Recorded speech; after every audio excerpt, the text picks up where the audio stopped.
Bom dia, senhores. Tudo bem? Professor Marcelo Barreto de História. E eu vim aqui gravar a parte um de uma matéria muito importante para vocês, que foi a Revolução Inglesa. Não é isso? A Revolução Inglesa ela vai dar um pontapé inicial para um processo que a história chama de revoluções burguesas. Entre elas, nós temos a Revolução Gloriosa na Inglaterra, as revoluções industriais, a Revolução Francesa. Essas revoluções são as revoluções intituladas como as revoluções burguesas, certo? Bem, meninos, é muito importante compreender que, principalmente a Revolução Inglesa e a Revolução Francesa, foram revoluções onde a burguesia enfrentava a oposição ao absolutismo monárquico. Então, o grande objetivo dessas revoluções era derrubar esse poder absoluto dos reis. Então, não era de fato uma revolução contra as monarquias. Tanto é, né, que a grande influência dessas revoluções, principalmente a francesa, porque no caso da inglesa o movimento ainda era muito primário, nós tínhamos no contexto da Inglaterra uma influência apenas das ideias do Locke, das ideias iluministas.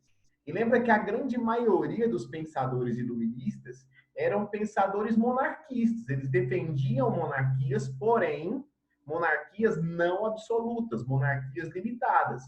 Tirando Rousseau, que era um defensor das ideias democráticas, a grande maioria dos pensadores iluministas defendiam monarquias com limitações, ou seja, se opunham ao pensamento absolutista. Vamos só fazer uma lembrança de que o absolutismo na Inglaterra foi construído após o fim da Guerra das Duas Rosas, entre York e Lancaster, que acabou construindo a primeira dinastia absoluta da Inglaterra, que foi a dinastia dos Tudor. Henrique VII, Henrique VIII e Elizabeth I foram os grandes nomes dessa monarquia. Com Henrique VIII, nós tivemos a reforma anglicana, que fez com que o rei assumisse, além do poder político, o poder religioso. Lembra que em 1534, com o ato de supremacia, é criada a Igreja Anglicana na Inglaterra, que dá ao rei a junção desses dois poderes.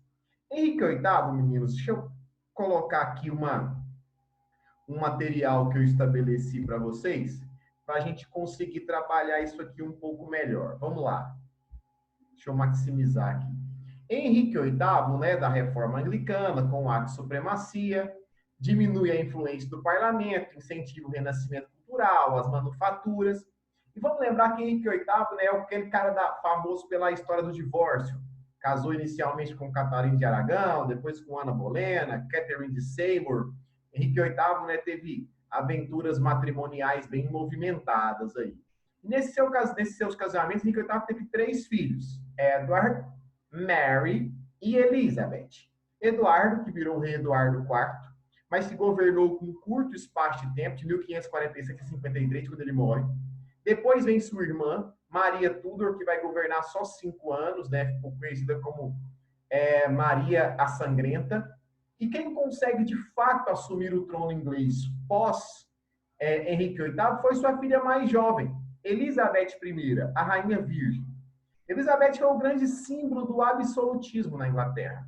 Governou com um conselho privado, perseguiu católicos e puritanos, impôs o anglicanismo, venceu a invencível armada que enfraqueceu a Espanha, fez da Inglaterra uma grande potência marítima, desenvolveu o mercantilismo, estimulou corsários, né, a pirataria, fez a lei dos cercamentos, confiscou terras comunais camponesas e transformou essas terras em criação de ovelhas para a extração da lã, para incentivar as manufaturas têxteis, modernizou a agricultura, promoveu o êxodo rural, gerando crescimento das cidades e a mão de obra livre, trabalhadores. Ou seja, com Elizabeth, nós tivemos um crescimento enorme da economia, né? Principalmente das bases mercantilistas.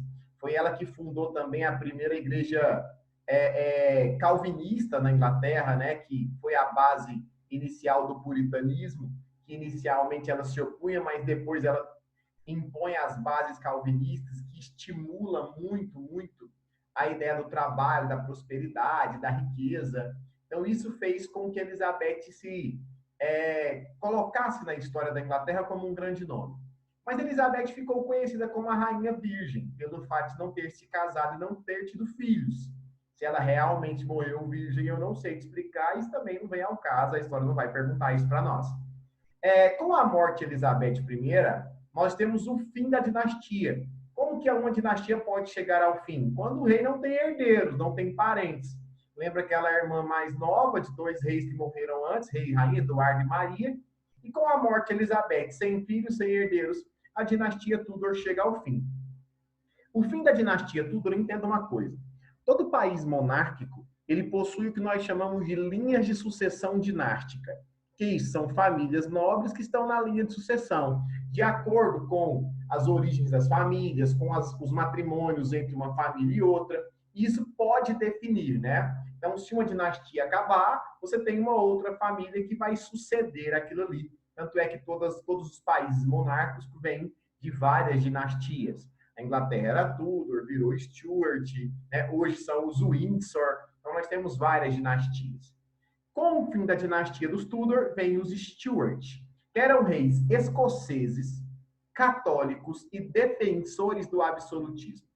Ou seja, a Inglaterra até então vinha numa perspectiva de crescimento do protestantismo, principalmente o anglicanismo e o puritanismo, reis ingleses, né, ou seja, trariam aquelas ideias nacionalistas juntamente com eles, e principalmente, né, obedientes à Magna Carta, que era o documento que, de certa forma, balanceou ali a relação na Inglaterra entre o rei e o parlamento.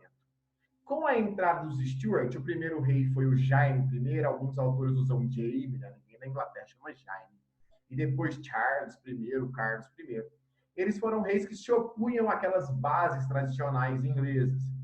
Jaime I, a hora que eu coloquei para vocês, deu continuidade à política absolutista, enfrentava a oposição da burguesia inglesa, perseguiu católicos e puritanos.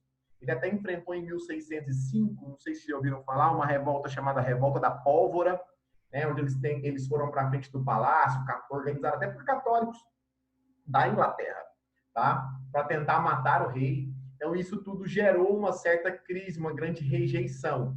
Depois do Jaime I, vem o Carlos I, que ampliou a perseguição religiosa. Tanto é que, nessa época, muitos puritanos fugiam da Inglaterra e iam para as colônias inglesas na América, né? E aí, a primeira das colônias inglesas, que foi a Virgínia, que tinha sido fundada por Elizabeth I, foram surgindo 2, 3, 4, até a construção das famosas 13 colônias inglesas. Na parte norte, predominou a massa puritana.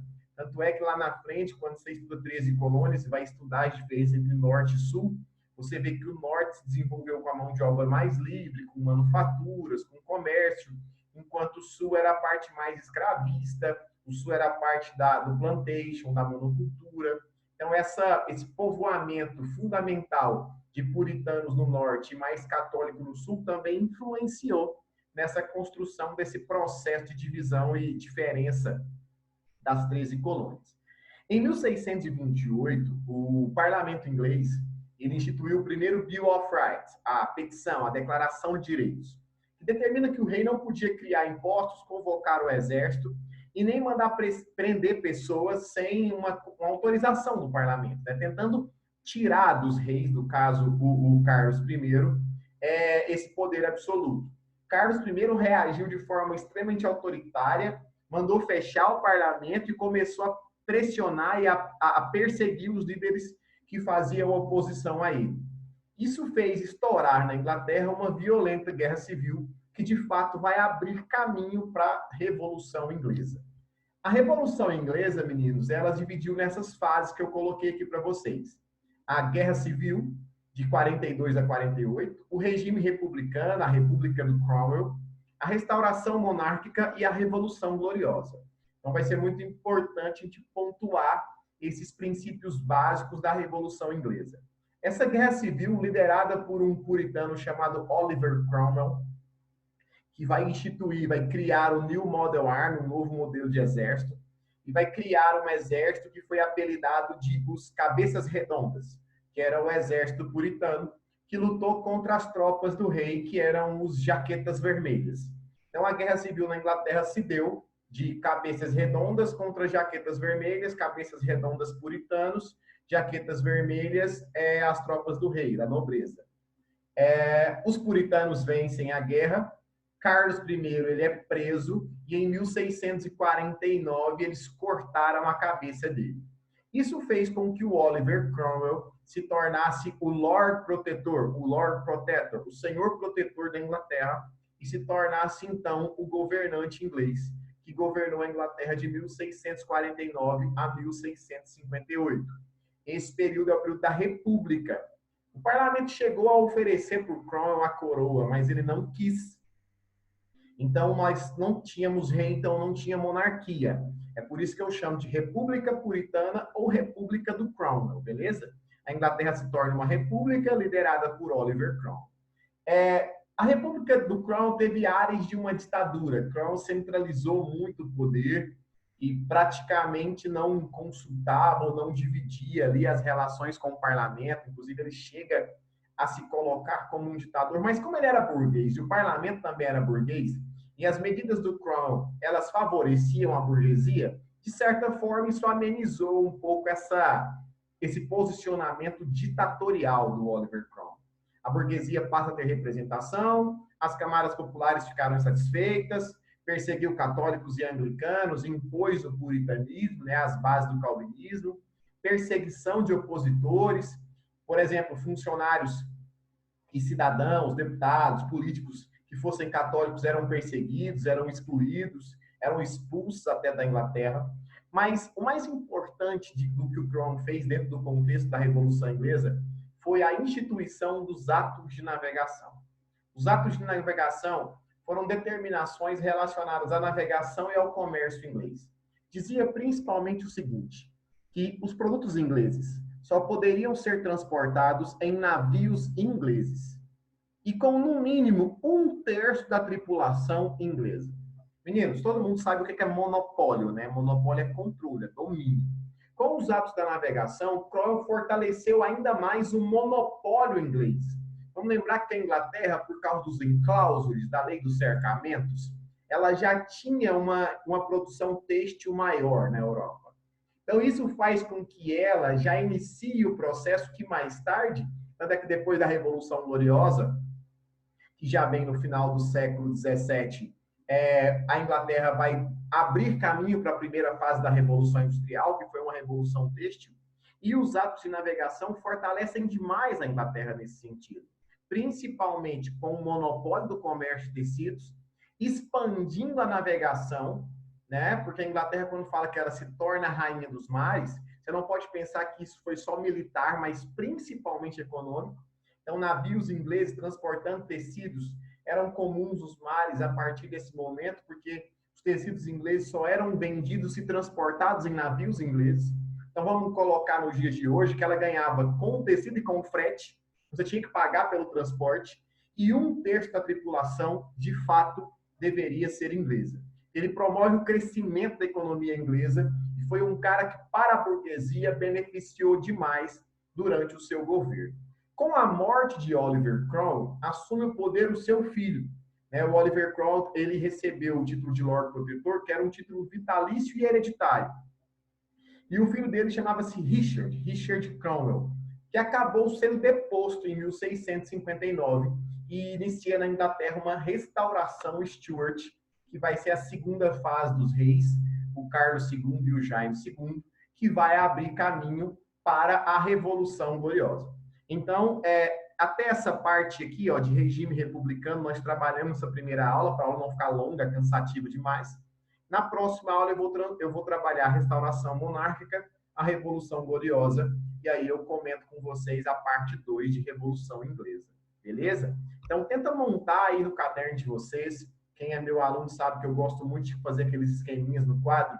Tenta montar um esquema trabalhando essas fases da Revolução, os períodos, o governo de cada rei, para que você possa conseguir estabelecer esses momentos diferentes, para que na minha próxima aula sobre esse assunto, a gente consiga encerrar esse pacote aí e seguir para entrar na parte de iluminismo, uma matéria muito legal que vai ajudar muito a gente entender também o restante das revoluções burguesas. Beleza, galera? Grande abraço, estuda aí, satisfação, até a próxima. Valeu!